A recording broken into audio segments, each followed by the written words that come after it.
All right, it's Saturday. It's the third already. We're gonna do a quick recap. And we're just gonna quickly comment on Elon, I guess, trying to make news. So I wanted to do some of this podcast instead of just talking about the sports results for the night, which were predictably terrible in hockey. NBA is super choppy. Also, I mean, everyone's odds makers are losing. And college basketball had an okay day. And it's kind of the one I was going to review at the end, but I just want to quickly talk because I've been working today. I'm learning how to JavaScript, actually. I'm learning to code JavaScript for Google Sheets work that I'm doing. I want to make it the brand new payroll file I'm working on, make it super awesome and like automatically print all the pay stubs for you and email them to you or email them to employees, do all kinds of crazy stuff. It's really interesting what you can do with JavaScript. So I'm working with that, but comic relief as well as just update the algorithms for the day. And I was like, all right, Elon's making news. Like there's Twitter files, they're releasing a bunch of stuff. And then I realized it was Hunter Biden laptop related. And I started to read this and man, is this not interesting. Yeah, they're giving a lot to Democrats. Like, man, do I not care. Um, I was like, all right, if there's something on the laptop, like what is on this laptop? What kind of quadruple X-rated porn? Like, does he have like Jeffrey Epstein outtakes on that laptop? Like, what is happening that there's a laptop that was abandoned and it's the end of the world? I just don't know.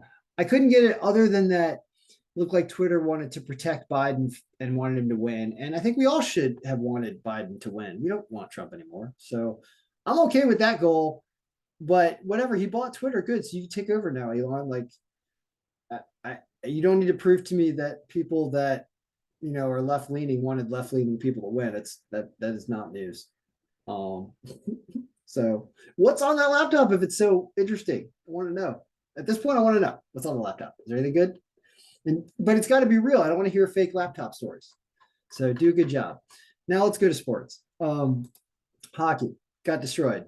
Everything lost, including the Islanders, because I said they were a great pick. They actually played really well and outplayed Nashville. Lankinen. Oh yeah, Nashville, like Ryan McDonough is blocking shots that are going in the net off of his face to save goals. That's how they didn't lose because the Islanders came back. Scores of these games were I don't know how bad Columbus won, but I think it was bad.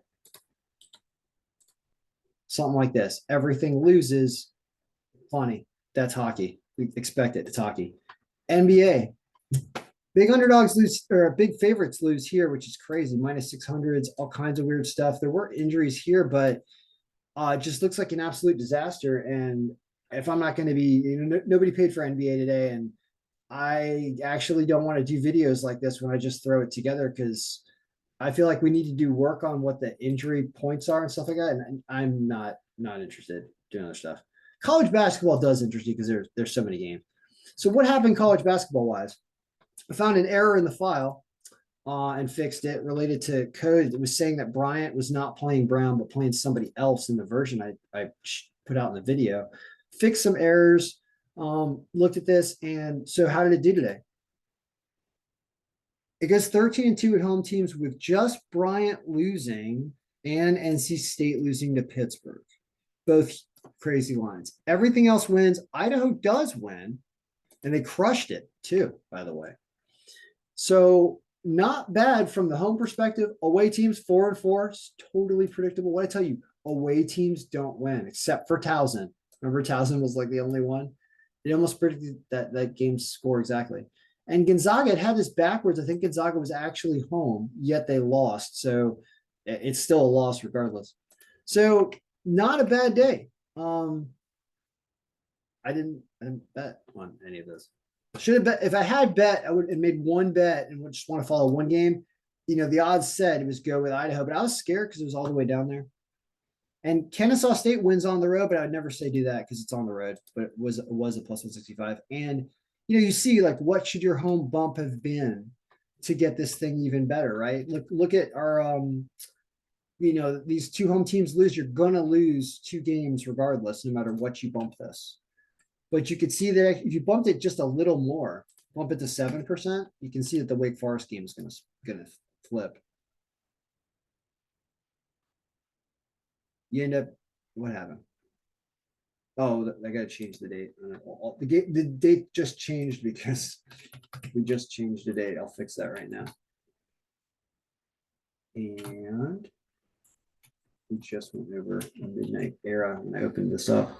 So without with a little bit of a 7% home bump, yeah, Clemson's on the right side of this. You're 18-5 and you're 14-2 with home teams. And that's totally reasonable, especially with Wake Forest injured also. So keep in mind, this is what it looks like with no bump, where you don't bump the home team at all. You still go 10-2. Bryant and NC State have margins of like 21-13, but there are no injuries here, and there's no reason that these teams should have lost to these teams. Algorithm's just confused. We could try to go look through all the standings to see those teams and see if we could find anything, but we ain't got all day.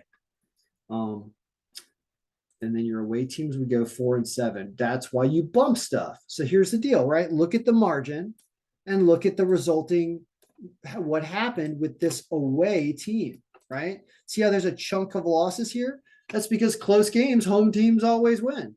And all the way up to 11.5%, I guess. Call it 11.9.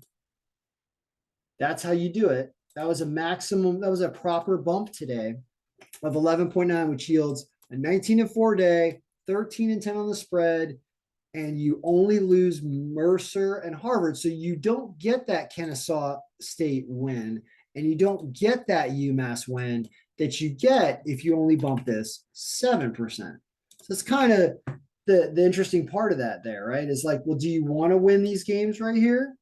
Or do you want to say that the home team should have won that game because we bump home teams a lot?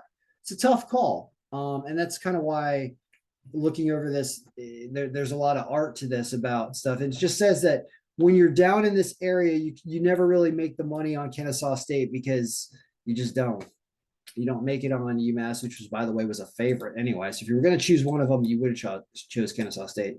But the algorithm's just got to put a wider disparity between the percentages in order for you to want to pick that away team. And the only one it really liked was Towson, and they were minus 3,000. Towson was minus 3,000. I stayed in Towson just a few weeks ago, actually. Anyway, so that is the day. I have not prepared today of Saturday because nobody's paid me and I don't feel like doing this. I'm going to go JavaScript. I'm learning JavaScript and I'm going to be coding things that automatically make PDFs. That is my exciting Saturday before I am hardly sleeping and back at it and shuffling children around as we do. All right. So good luck, everyone. I hope your picks won today.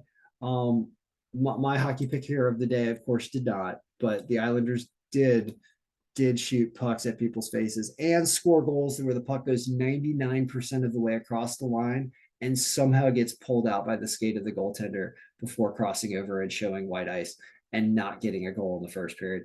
Because I said they were the pick to go with, the only pick to go with today. That's why that happens. If you ever wonder, it's because it came out of my mouth. So maybe I should just keep my mouth shut when it comes to sports. And that's what we'll do for Saturday. Good luck. All right, picks, be ready.